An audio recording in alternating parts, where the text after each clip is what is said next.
भारत के बहुचर्चित राजा रघुवंशी हत्याकांड ने पूरे देश को झकझोर दिया है।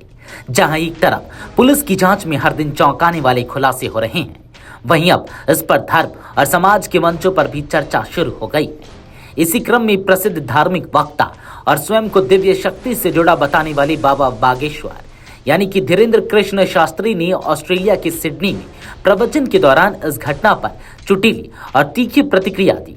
उनके इस बयान पर प्रवासी भारतीयों ने खूब ठहाके लगाए और कुछ लोग गंभीर सोच में भी पड़ गए। सिडनी में आयोजित एक विशाल धार्मिक कार्यक्रम में प्रवचन करते हुए बाबा बागेश्वर ने राजा रघुवंशी हत्याकांड का जिक्र करते हुए कहा, भारत में तो अब पत्नियों का एक नया ट्रेंड चल रहा है। एक से एक खतरनाक नीले ड्रम वाली देवियां निकल रही हैं। अब कल की एक नई खबर आई, सोनम देखो तो तुम कहानियां। अब हमारे जैसे अविवाहित पुरुष भी डरने लगे हैं। पहले लगता था कि अरेंज मैरिज सही है, फिर लगता था कि लव मैरिज सही है, अब तो दोनों ही बेकार लगने लगे हैं। बाबा की इस टिप्पणी पर कार्यक्रम में बैठे सैकड़ों श्रोता ठहाका लगाते नजर आए। कुछ लोगों ने ताली बजाकर उनका समर्थन किया तो कुछ ने इसे एक कड़वी सच्चाई बताते हुए समय का आईना कहा।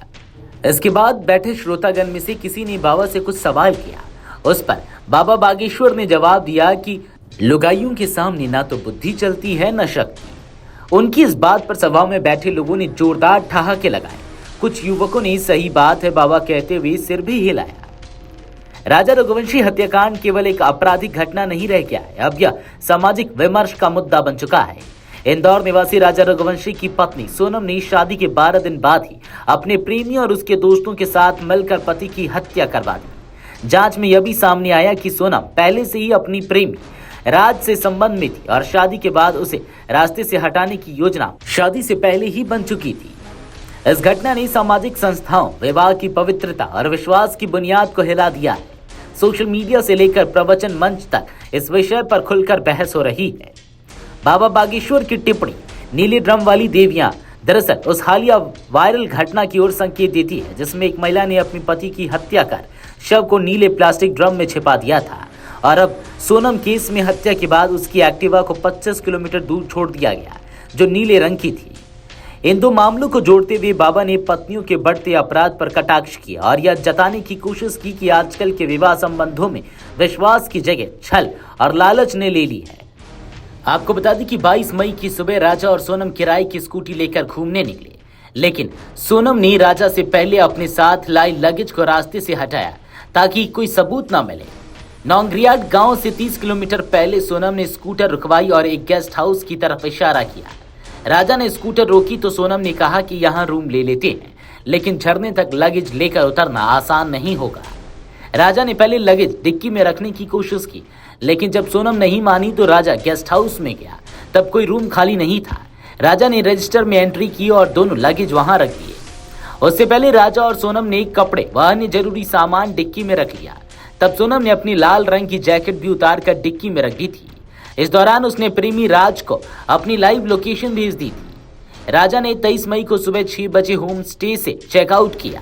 इसके पीछे सोच यह थी कि सुबह हत्या करते कोई देख नहीं पाएगा और झरने में लाश को ठिकाने लगाना भी आसान हो जाएगा। लेकिन नौनग्रियाट में सुबह से ही कुछ अन्य पर्यटक भी थे और कुछ सोनम को सुबह दिखाई दिए तो सोनम को राजा को सुबह मारने का प्लान कैंसिल करना पड़ा। 3 घंटे तक झरने के आसपास ही सैर की। इसके बाद राजा और सोनम सीढ़ियां चढ़ने लगे। इस बीच हत्या करने आए युवकों ने खुद को मध्य प्रदेश का पर्यटक बताते हुए राजा से पहचान करने की कोशिश की। 23 मई की सुबह 10:30 बजे राजा और सोनम सीढ़ियां चढ़ते नजर आए। राजा और सोनम के अलावा हत्या करने आए तीनों आरोपियों को गाइड अल्बर्ट पीडी ने देखा था। गाइड ने अपनी सेवाएं देने की पेशकश की, लेकिन सोनम ने मना कर दिया। अल्बर्ट ने एक दिन पहले भी उनके पीछे चल रहा था, लेकिन तब राजा और सोनम अकेले नजर आए थे। उसे लगा कि तीनों युवक पर्यटक हैं। दोपहर 1:20 के करीब सोनम ने अपनी सास को कॉल किया और झरना देखने की बात बताई। सास ने राजा का फोन बंद होने की बात की तो सोनम ने कहा कि ऊपर चढ़ने के बाद बात करेंगे। फिर उसने उपवास की बात की। इसके बाद सोनम ने अपना फोन भी बंद कर दिया। दोपहर 3 बजे फोटो खिंचवाने के बहाने सोनम राजा को वाईसाओडोंग पार्किंग यार्ड ले गई। वह पार्किंग 2 साल से बंद था। सुनसान क्षेत्र देखकर सोनम ने तीनों आरोपियों को कहा, मार डालो इसे। इसके बाद विशाल ने पीछे से सिर पर हथियार से वार किया। राजा ने पलटवार करने की कोशिश की, लेकिन फिर दूसरे बार को वह झेल नहीं पाया और जमीन पर गिर पड़ा। Video desk amarujala.com। अगर आप ये वीडियो YouTube पर देख रहे हैं तो हमारे चैनल को सब्सक्राइब कर बेल आइकन दबाएं और Facebook पर देख रहे हैं तो हमारे पेज को लाइक करें।